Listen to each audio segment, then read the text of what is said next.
So the Grameen Bank started as a social initiative in one country, and today there are thousands of similar initiatives around the world, but not all of them have achieved the same degree of success in terms of scale. How did Grameen do it? Well, we started in one village. At that time, we had no idea what this would be like, whether this would be relevant for other areas and so on. But gradually, neighboring villages, they became interested and it grew. So it grew as a kind of an organic growth. We are not planning to make it all over the country or anything. But we provided the structure so that we can do that. We began in 1976. In 83, we converted into a formal bank. So it became more easy now because we have a formal bank, we can have our own structure, we can repeat. So basically, it's a modular system. If you know how to do it in one village, you just repeat it in the second village, third village. Today, there are 85,000 villages in Bangladesh. We work in every single village. But we didn't have to worry about it because we just repeat what we did. We just let people see what we do in one village and let them do it in another village. Do the same thing. Then we are asked to do it in the United States. We send someone from Bangladesh to do it because he knows how to do it. So he came to New York City, he did it. So now it's started in New York City. We have 6 branches in New York City. Then it's spread in other cities like in San Francisco, Los Angeles, Boston, Houston, Indianapolis, and so on. Again, repeat. Everything is a repetitive system. It's a modular. You do what you have done, and it's exactly the same way. So you're repeating the prototype that is successful. Sure. So what would you say for people who want to scale something that works on a small level as a prototype but are having trouble? Look at the structure, whether you have an administrative structure in place. Sometimes you are very well motivated, you want to do personally and so on.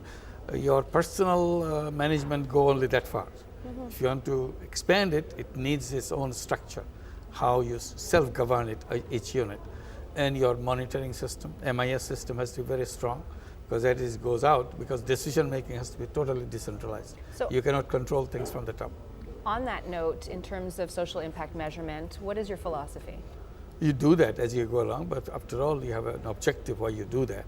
So how you are achieving that, you have to test it out all the time. Like we have 10 indicators built into our system. It begins with entry of the borrowers, what level she's entering. Then we check through all these 10 indicators, whether she has solid roof on her head. So that's an indication that she moved up, because when she entered, she had a leaky roof in the house. Whether she has furniture inside our house, because when she began, there was no furniture inside the house. So that's an indication.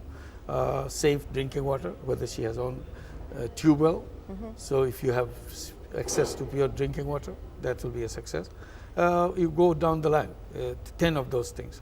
And if all 10s have been fulfilled, then you say this family has moved out of poverty. So this is your success. All you're doing is lending money, but at the same time you're monitoring what other changes are taking place, whether her children are going to school, whether they're staying in school, whether she has enough money in the bank account to cope with the emergencies so that she doesn't have to run around helplessly, and so on. So these are all in the list of the 10 indicators. So those indicators probably in retrospect seem quite obvious, but as you were working on them and considering the impact measurements, what was that process like? Always like that. It's always, we can kind of formalize the 10 indicators, but always looking what she's doing. She's a woman who had no change of clothes. She couldn't afford a change of clothes. Now, having a change of clothes is a development that she's changed it. A woman who's having only 2 meals a day, if she can now have 3 meals a day, that's a big success. If the child didn't go to school before, now she's going to school. Right. That's a big success. Those are the things you notice. What are the indications of your success? You get the money back. Money is an instrument. It's not itself a kind of indicator of a success. Right. You can get your money back, but nothing happened to her. Then it's no good. So it sounds to me as if it's very organic. Do you think that the Grameen Bank has followed a philosophy of human-centered design? Well, you can say that. I mean, we brought the microcredit not because we wanted to make money, for example. That was not our intention. No. Our intention always to see if that will be helpful to them in changing their own life. Can they be in charge of their own life? The women particularly. So we focused on women and did that. Right, because I recall you saying quite often that poverty is not about a lack of access to food or education or healthcare, which it's all of the above, but it's really a lack of dignity that the poverty. The way I put it generally by saying that poverty is not created by the poor people.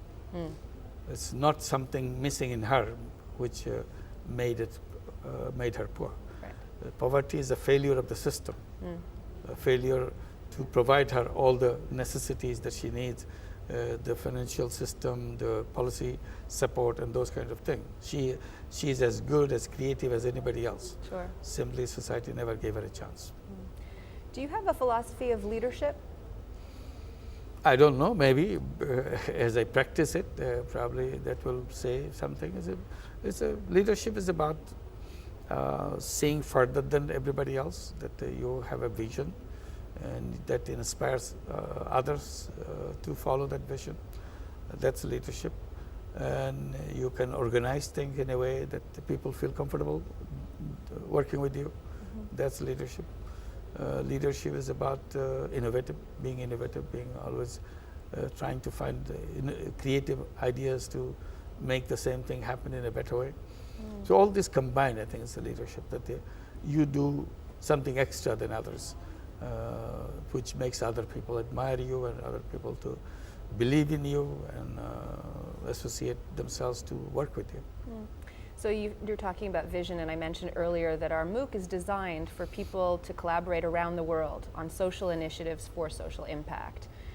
Would you have any words of encouragement or inspiration for people who are setting off on a career or even a hobby in terms of creating social change? Yes, definitely. It's a good idea to get a network of people done in that. I would only mention one is to think about some social change and something else.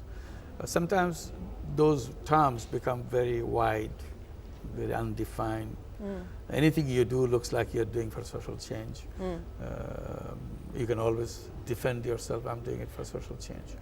So I would say you take a little bit of your time, exactly explain to yourself what is the social change you're really looking for, so that you stick to it rather than say I'm doing social change. No matter what you do, you're doing social change. So otherwise, you kind of fool yourself. You think you're doing it, but you're not actually doing it. Not that you're making a wrong statement to anybody. That's how you felt, because you didn't know what you mean by social change. So in terms of human being, it has to be defined by social change. Are you talking about the poor people get out of poverty? Is that the social change? Illiterate become literate? Is the social change you want? Homeless people will have homes. Is this what you want? You make in a concrete case. Then we work for it. And then what does it mean you work for it? You tried, didn't work. Is that what you work?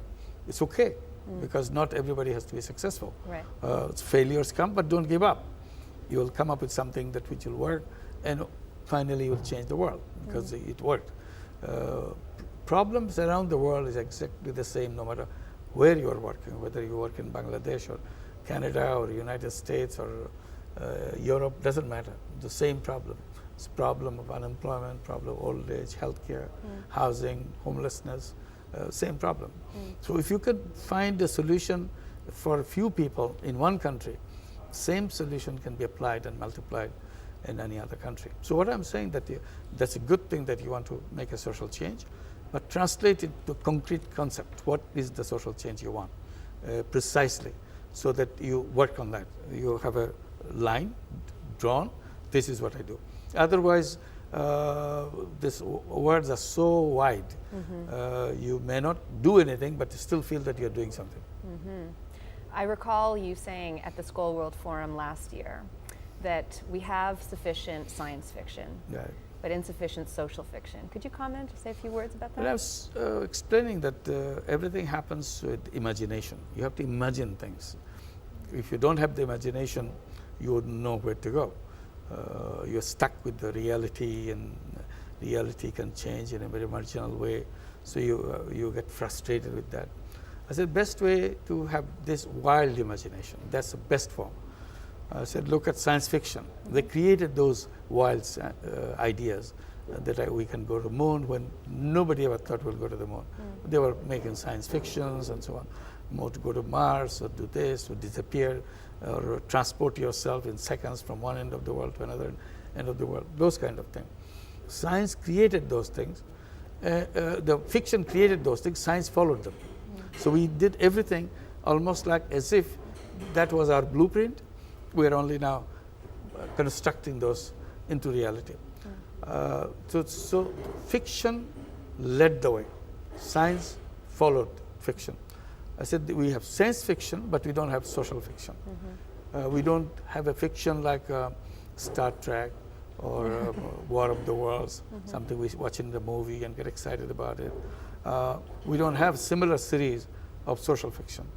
World 100 years from now, how we behave with each other, what kind of society we have, all imagination, and nothing, no similarity whatsoever the way we live here. But it has its own logical system. You know, my God, this is really true. Why don't we do that? The world, nobody's a poor person. Everybody is doing things. Everybody's happy about doing something and creating. And somebody's saying, you remember, there used to be poor people. Then they got very shocked. They have a discussion on that. What role do you think empathy plays in social change? What role? Who plays? Empathy. Empathy. I talk about social business. One way I define the social business, a non-dividend company to solve human problems. You create business to solve problems of the world, problems of the people, without having any intention on making any money for yourself. I said the conventional business is based on selfishness. This is based on selflessness. In conventional business, everything is for me, nothing for others. In social business, everything is for others, nothing for me. So, if you look at it, the selflessness is about empathy. You're concerned about other people. You want to do things. You want to solve problems for everybody else, not for yourself.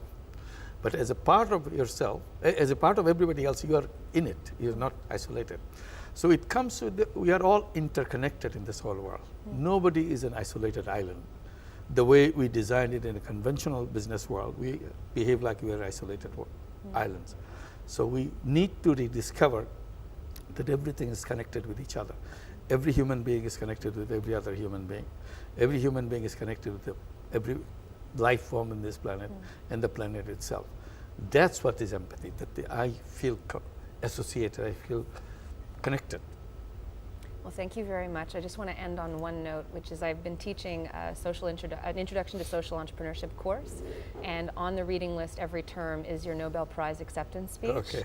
And I have students on a regular basis saying that that speech has actually changed their lives. Oh, so thank you for all of your work. And it was great to spend some time with you today. It's a great pleasure. Thank you.